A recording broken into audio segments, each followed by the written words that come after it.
Quería compartir un salmo, el Salmo 32.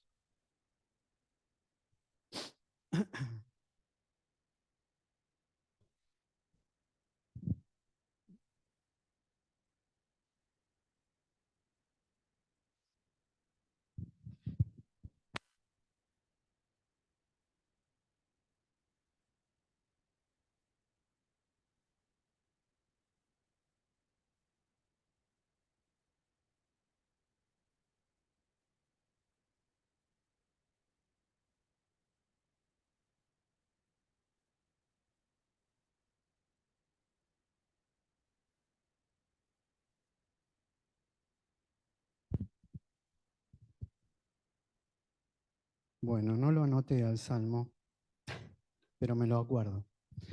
Dice, te enseñaré, dice, te haré entender y te enseñaré el camino en que debes andar.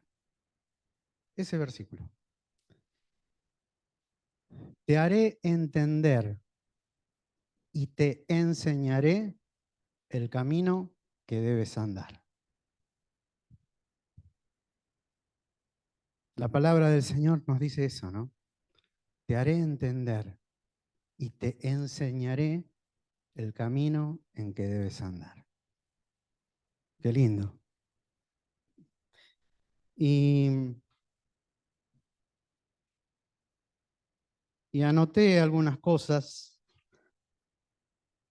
Lo tenía acá. 32:8. Es el Salmo 32:8.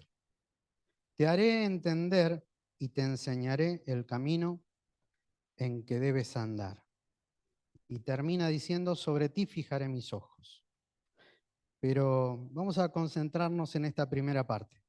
Te haré entender y te enseñaré el camino en que debes andar.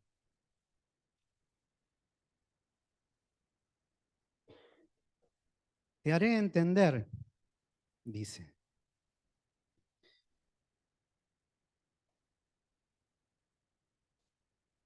Tener entendimiento es muy útil y necesario. No tenerlo implica muchas veces un estado de confusión.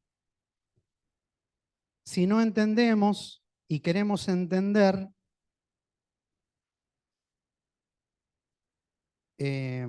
nos demanda tiempo. A veces más y a veces menos, pero nos demanda tiempo. Al tiempo hay que sumarle concentración, ¿no?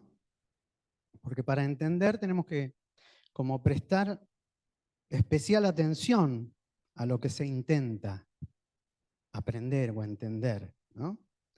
Para entender algo, generalmente es necesario también insistir, no darnos por vencidos fácilmente, ¿no? Tener en cuenta que entender tiene un costo, y si quiero entender algo, es también una condición involucrarme. No es algo a veces muy cómodo tratar de entender algo, ¿no? Y que es importante involucrarme para poder entenderlo. Demanda eso también, ¿no? El involucrarnos. Si no me involucro, no voy a entender, o voy a entender a medias sin tener la experiencia que enriquece lo que alcancé a entender. Pero bueno, acá ya me estoy adelantando un poquito. Pero subrayé algunas cositas de las que escribí. Señalé tiempo, concentración, insistir, que tiene un costo. Y también subrayé involucrarme, ¿no? Porque creo que estos son elementos muy importantes para poder llegar al entendimiento.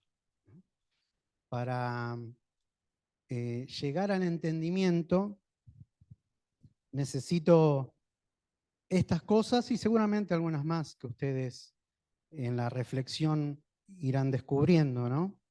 Pero yo pensaba en estas cosas, ¿no? Pensé que entender nos demanda tiempo, nos demanda el hacernos tiempo. No podemos entender algo a las apuradas, porque si algo demanda entendimiento, no podemos hacerlo así rápido, ¿no? Yo pensaba, por ejemplo, a mí me costaba mucho, en la secundaria me costaba mucho lo que era matemática, física, química, ¿no? Me resultaba interesante, pero no le ponía tampoco mucho a eso, ¿no? Me gustaba, sí, siempre me gustó historia, me gustaban eh, las materias más de humanidades que le dicen, ¿no? Psicología o filosofía me gustaba más, como que no me costaba tanto y, y le ponía ganas a eso, ¿no? Y entonces a eso sí le dedicaba más tiempo, ¿no? De tratar de recordar, de leer o de releer, o de tratar de entender algo.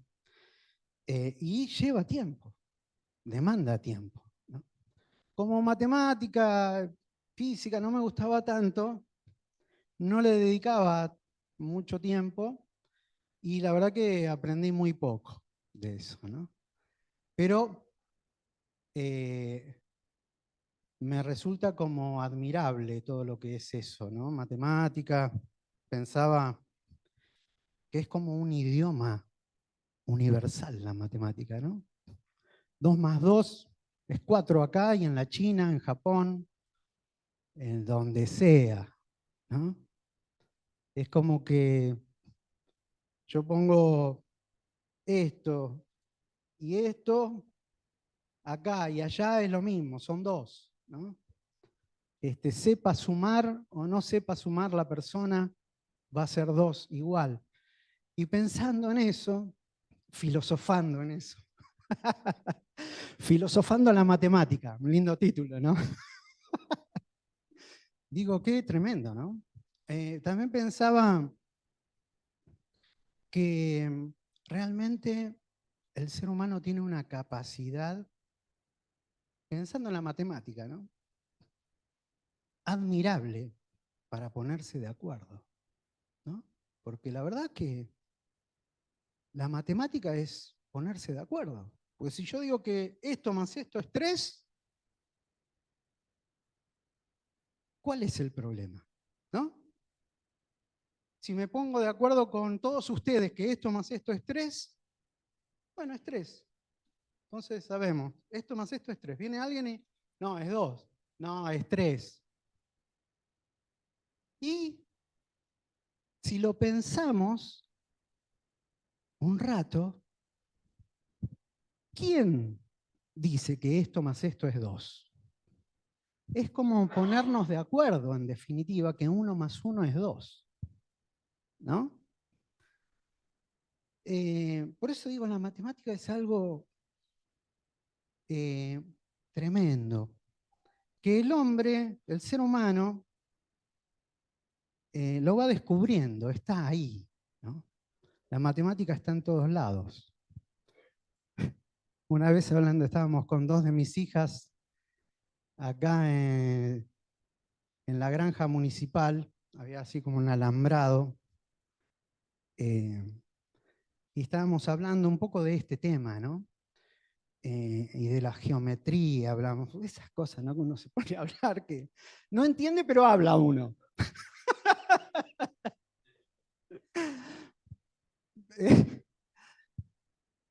Y entonces yo decía, no, claro, porque esto tiene geometría, ¿no? ¿Por qué? Por la forma que tiene. Acá hay un triángulo, acá hay un redondo. Y acá, y toco el alambre así, me pegó una patada.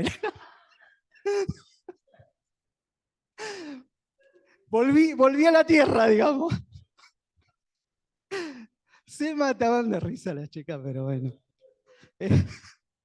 Estuvo buena la conversación igual. ¿Vieron cómo nos vamos, no? Ya no sé ni lo que iba a decir.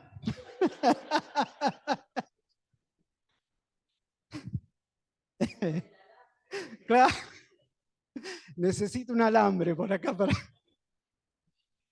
Bueno, les decía del tiempo, que es necesario tiempo. Una de las cosas que para entender necesitamos dedicar tiempo, ¿no? Necesitamos concentración, necesitamos prestar especial atención para entender algo, ¿no? Necesitamos observar mucho también para entender. Eh, ahí también hay mucho para entender, ¿no? Yo a veces, muchas veces mirando a mis hijos chiquitos, ¿no? Los miraba y, y lo que hacían, cómo reaccionaban, ¿no? Y yo digo, qué barbaridad, ¿no? Entendía cosas, empezaba como a entender cosas que nunca antes me había detenido, ¿no? A observar. Así que también esto me ayudaba a entenderlos y a entenderme a mí también, ¿no? Como hijo, como persona. También anoté que es necesario insistir, o sea, no darnos por vencido inmediatamente, ¿no? A veces nos cansamos antes de lo necesario para poder entender. Tenemos que insistir para poder llegar al entendimiento. Y también es importante involucrarme con lo que quiero entender. Eso es muy importante también. Porque eso me va llevando a la experiencia de lo que quiero entender. Me va llevando a probar una y otra vez. Vieron que pasa así, ¿no? Cuando uno tal vez tiene que hacer algo, por ejemplo, una vez estaba haciendo pizza y me quedé sin aceite, no para la masa, sino para ponerle a la fuente, para que no se pegue, ¿vieron? Porque si no, uno la mete en el horno y se pega la masa. Qué macana, digo. Bueno, ¿qué puedo hacer? Y voy a probar, en vez de aceite, como no tenía aceite, me le voy a poner harina. Pum, le puse harina, seguro que no se va a pegar. Lo metí, lo saqué, y desde esa vez nunca más usé aceite para la lapicera. Le mando harina porque queda como medio como crocantita, no crocantita, pero queda y no se pega y queda espectacular. Así que si quieren probar, pero que es necesario también ir llevando nuestra reflexión, nuestra observación a la experiencia. Porque si no queda solamente ahí, ¿no? En lo abstracto, en un pensamiento nada más. ¿Vamos hasta ahí? Bueno, entonces pasemos a la segunda frase. Y te enseñaré el camino. Te enseñaré el camino, dice el Señor. Estuve pensando, y justo hablaba con Valen la otra vez, le comentaba lo que estaba pensando, en el significado de enseñanza. Sin habérmelo propuesto, empecé a pensar en el significado que encierra esta palabra. Y estaba pensando, estaba en el baño cuando empecé a pensar en esto. Imagínense, estaba pensando, así que es un buen lugar de reflexión también, ¿no? Algunos llevan un libro, otros llevan el celu. O a veces llevamos todo, ¿no? Al baño. Libros, celu. Bueno, vieron que cuando uno empieza a pensar una palabra, una de las cosas que generalmente hace es buscar en el diccionario para saber bien el significado, ¿no? Que está muy bueno, porque a veces yo me he encontrado con palabras que he usado incluso y las usé equivocadamente porque se me ocurrió que significaba eso. Entonces le daba ese significado y cuando fui a ver el nada que ver con lo que, ¿no? Entonces está bueno este, saber el significado y no busqué el significado en el diccionario, pero lo busqué hoy.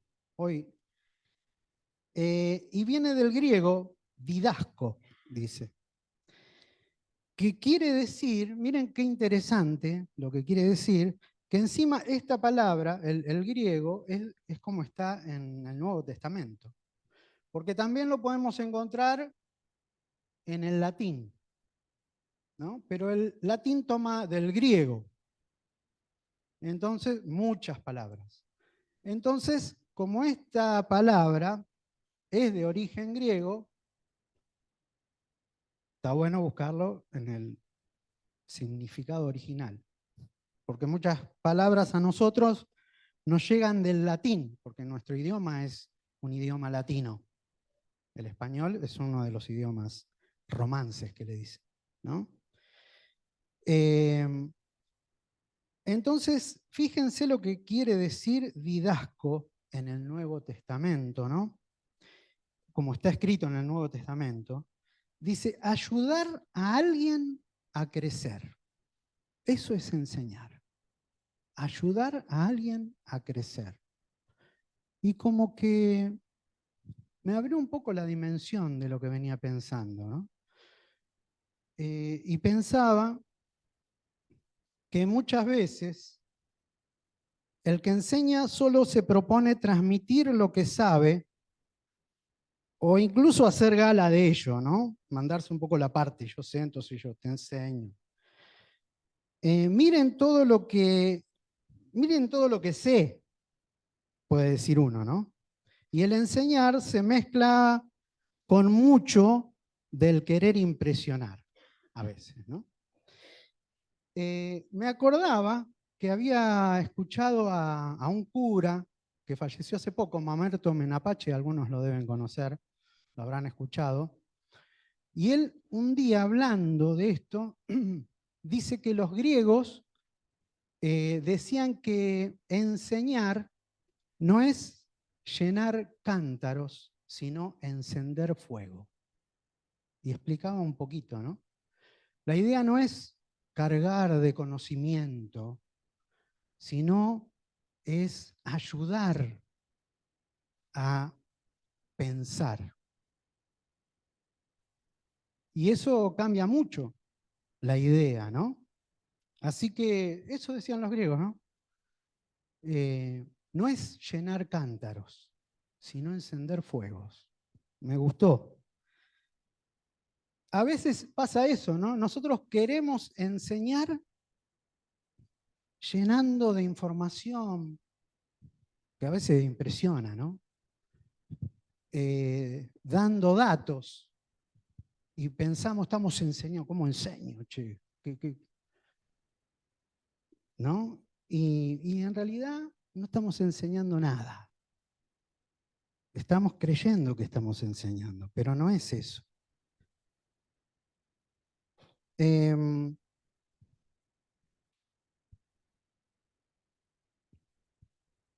porque yo se busca, perdón, no entiendo mi letra a veces. Se busca más que nada ser reconocido, el aplauso, vos sabés que yo soy esto. La enseñanza no impone conocimiento, sino que ayuda a llegar a él. ¿Se entiende? No se impone el conocimiento, sino que se ayuda a llegar ahí, al conocimiento, a alcanzar, a lograrlo. Cuando enseñamos, no debemos generar dependencia, En ese caso no sería enseñar, sino someter, ¿no? O generar una dependencia, ¿no? En otro. Vos vení que yo sé, ¿no? Y solo eso, ahí termina. Porque puede ser, vení que yo sé, te enseño, entonces ya está, listo. No es que vos tenés que seguir conmigo.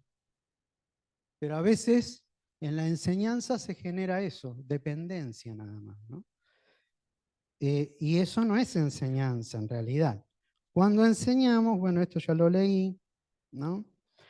Eh, Enseñar es ayudar al otro a lograrlo, ese es el objetivo, no que me reconozca a mí como el maestro. El ego solo puede enseñar egoísmo. Y en esto pensaba la otra vez, enseñar, la palabra enseñar y mostrar. Enseñar es mostrar, pensaba. Y pensaba que en la relación que hay entre la palabra enseñar y mostrar.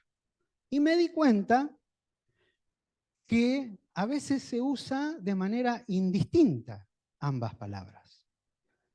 Si ustedes observan en las películas extranjeras, cuando las traducen al español, al neutro, por ejemplo, dice, en vez de mostrame tus manos, dice, enséñame tus manos, ¿no? Enseñar y mostrar, en este caso es lo mismo. Y me pareció interesante, ¿no? Y me quedé como pensando en eso. Eh,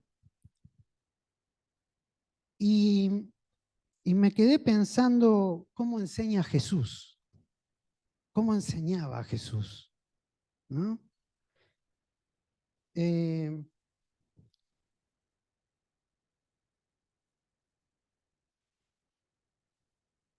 Enseñar no es solo teoría, es demostración. Si yo le digo a mi hijo, vos tenés que amar, pero yo odio, lo más probable es que aprenda a odiar, ¿no? No a amar.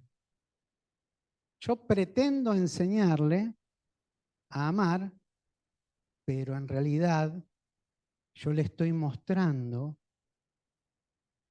que debe odiar con mi actitud, con lo que yo le muestro, ¿no? Si le digo tenés que bendecir, pero yo me la paso hablando mal de alguien o de los demás, lo más probable es que aprenda esto último. Es lo que mostramos y los demás pueden verlo y lo que no demostramos con nuestro ejemplo queda en un plano superficial y lo superficial es lo primero que descartamos cuando decidimos qué es lo importante, ¿no?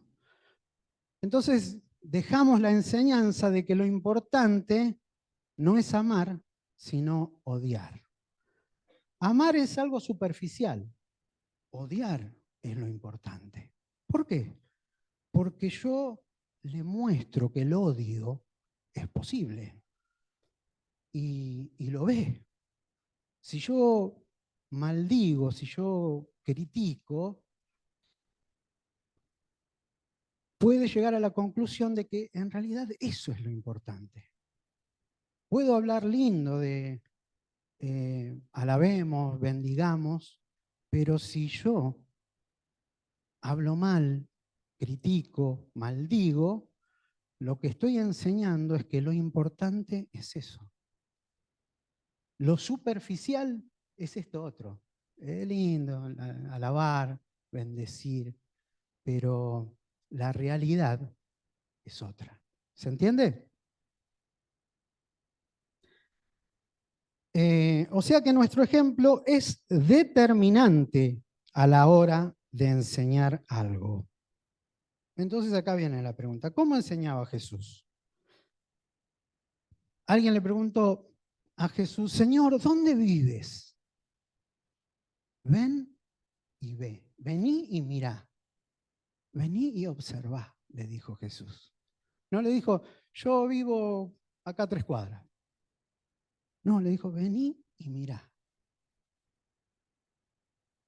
Listo. No hizo falta más explicación. Ya sabía dónde vivía Jesús. Y podía ir y venir cuando él quisiera. Ya no dependía de que Jesús lo lleve de la mano, desconociendo él. ¿Por qué? Porque él tuvo la experiencia. Jesús lo llevó a la experiencia. ¿Dónde vive? Vení, vení, mirá. Y ya vas a saber. Listo, ¿no? Aprendan de mí, dijo Jesús, que soy manso y humilde de corazón. ¿Por qué él podía decir esto y no haber en estas palabras soberbia ni altivez? Porque parece como contradictorio, ¿no? Aprende de mí que soy humilde.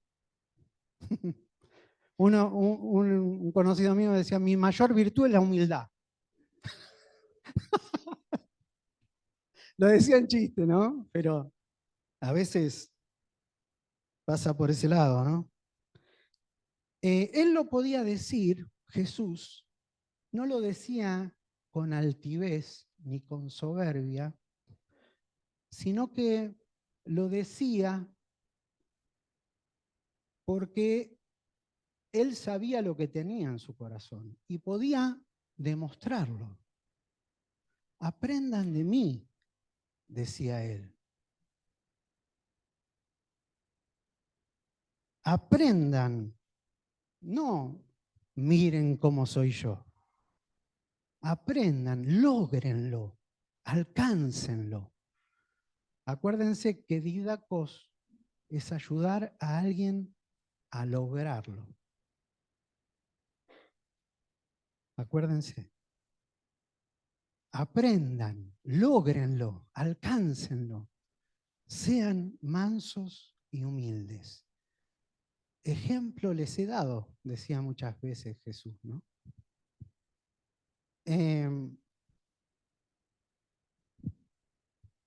Hay otro pasaje, hablándole a Pedro, que está en Juan 13:7, dice, respondiendo Jesús dijo, lo que yo hago, tú no lo comprendes ahora, mas lo entenderás después. Y pensaba en esto, que cuando Jesús enseñaba algo a sus discípulos, no se impacientaba, no se frustraba. Él tenía plena confianza en que iban a lograr entender lo que él estaba enseñando. No lo entenderás ahora, ¿no? Le dijo a Pedro. No lo puedes comprender ahora, mas lo entenderás después. ¿Por qué? Porque él tenía esa confianza porque le estaba mostrando, le estaba mostrando. Entonces, Jesús tenía la plena certeza de que lo iba a entender, porque lo había visto en él.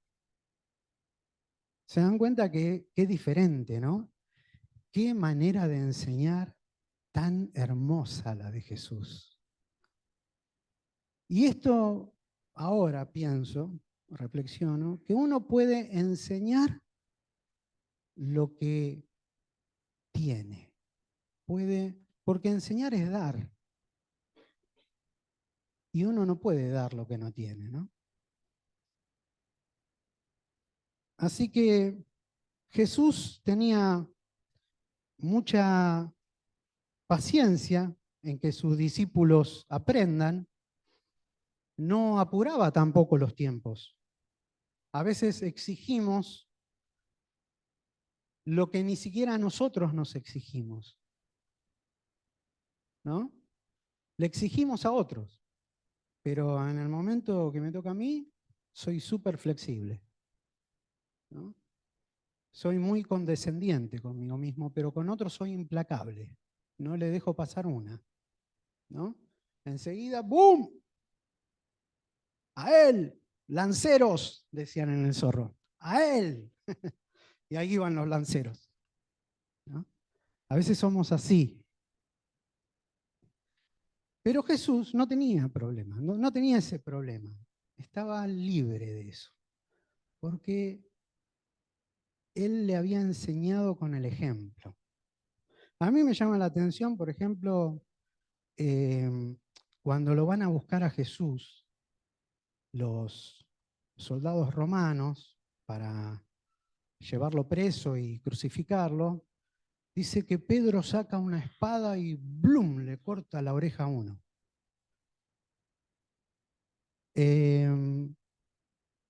Y dice que Jesús toma la oreja, lo sana y le dice, no, Pedro, no es así, ¿no? El que a hierro mata, a hierro muere. Listo, quedó ahí. Yo me ponía a pensar, digo, con los que andaba Jesús, ¿no? Porque, o sea, si lo traemos al tiempo de hoy, suponete, bueno, yo tengo un par de discípulos, y uno andaba calzado, ¿no? Como se dice hoy, andaba con un fierro en la cintura, porque tenía una espada y no la tenía para impresionar. La sacó y ¡shup! Le cortó la oreja. Yo calculo que le erró al cuello, porque habrá hecho así, entonces le cortó la oreja, ¿no? Pero fíjense con qué nene andaba el Señor, ¿no? Y a veces nosotros idealizamos, ¿no? Pero Jesús tenía plena confianza. A Pedro le dice, sobre ti edificaré mi iglesia. Y eso que Pedro no había hecho nada todavía, ¿eh? Porque lo había negado en su propia cara un rato después. Pero Jesús le dice, sobre ti edificaré mi iglesia. Cuidado, hermano. No, no subestimemos al que anda por la calle, al que anda tirado, al que anda sin rumbo, porque mirá que Jesús, como le dijo a otros discípulos, ¿no? Yo le voy a mostrar lo que significa seguirme a mí, y levantó un hombre como el apóstol Pablo, ¿no? Así que ahí andan muchos apóstoles caminando por la calle, muchas apóstoles caminando por la calle. Miremos como miraba Jesús. Aprendamos. El Señor nos conceda mirar como Él mira a las personas, ¿no? Fíjense lo que dice en 1 Corintios 11:1. Pablo decía, sed imitadores de mí, así como yo de Cristo. Pablo no les estaba enseñando algo que él no hubiese experimentado. No era teoría lo de Pablo. Por eso él les puede decir, sed imitadores de mí como yo de Cristo.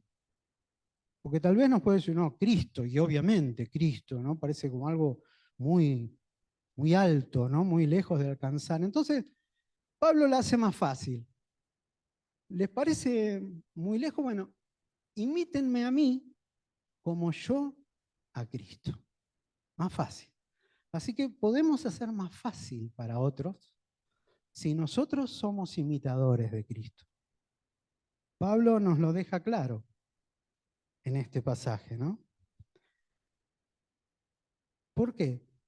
Porque Pablo nos le está diciendo, digan estas cosas, digan estas palabras, ¿no? Usen este argumento, este razonamiento apliquen, enseñen. No, sean imitadores. ¿Imitar qué es? Imitar es hacer lo que hace el otro.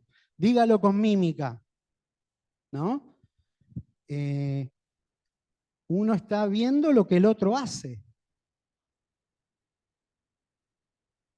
Sean imitadores de mí como yo de Cristo, decía Pablo. Y fíjense lo que dice, ya vamos terminando, lo que dice Filipenses. Filipenses 3:17 dice así. Dice, hermanos, sed imitadores de mí, dice Pablo de nuevo, y mirad a los que así se conducen según el ejemplo que tenéis en nosotros. Tremendo, ¿no? Bien claro. Hermanos, sed imitadores de mí y mirad a los que así se conducen según el ejemplo que tenéis en nosotros. Porque por ahí andan muchos, de los cuales os dije muchas veces, y aún ahora lo digo llorando, que son enemigos de la cruz de Cristo. Que ellos decían ser seguidores de Cristo, pero dando un mal ejemplo. Enseñando en realidad otra cosa. Diciendo que eran seguidores de Cristo, pero enseñando lo contrario. ¿Con qué? Con su ejemplo. Pablo enseñaba ¿con qué? Con el ejemplo. Sean imitadores de mí, decía él. Y mirad, mirad a los que así se conducen, según el ejemplo que tenéis en nosotros. Tremendo, ¿no? Te haré entender y te enseñaré, dice la palabra. En otras versiones dice, te haré entender y te mostraré. ¿Vieron? Enseñar y mostrar es lo mismo. Si no, no estamos enseñando. Es otra cosa. Es otra cosa. Y termina el versículo, el Salmo, el 32:8, y dice, el camino que debes andar.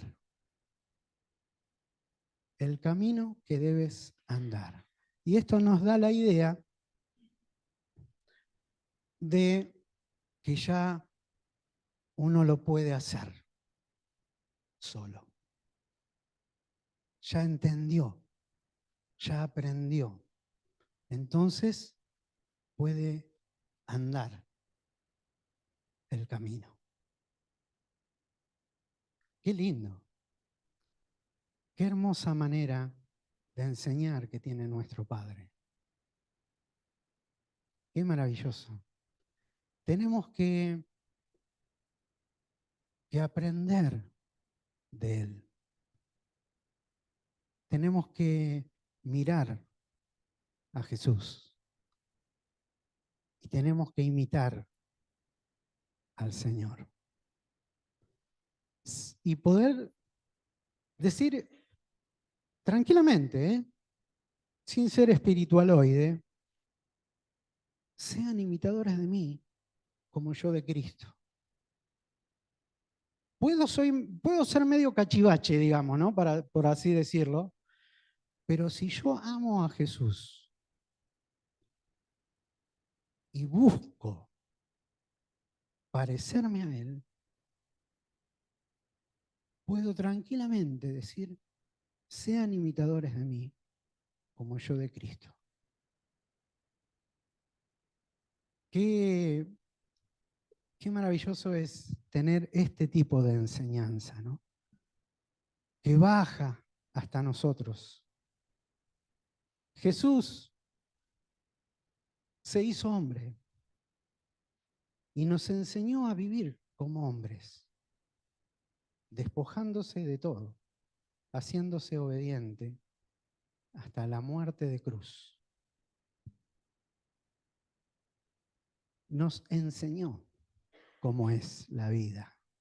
Así que podemos vivir en Él. Él es el camino. El camino en que debemos andar es Jesús. Si elegimos otro camino, entonces todavía tenemos que aprender la verdad. ¿Qué les parece? Bueno, esta reflexión no ha terminado. Continuará, continuará en casa, porque solamente les compartí algo de lo que estoy pensando en esto, pero también estoy seguro de que ustedes van a poder seguir reflexionando, aprendiendo, logrando, porque no se trata de lo que yo diga, sino de lo que puedan ver en mí, ¿no? O de lo que puedan ver en Jesús. Así que los animo a hacer esto que yo estoy haciendo, reflexionar en la palabra, buscar en ella la sabiduría,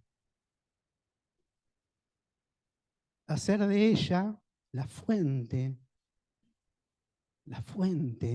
de mi alimento, hacer de ella la fuerza de mi vida. La palabra de Dios me sostiene. La palabra de Dios es lo que me motiva a reír, me motiva a esperar con expectativa, o sea, a tener esperanza, ¿no?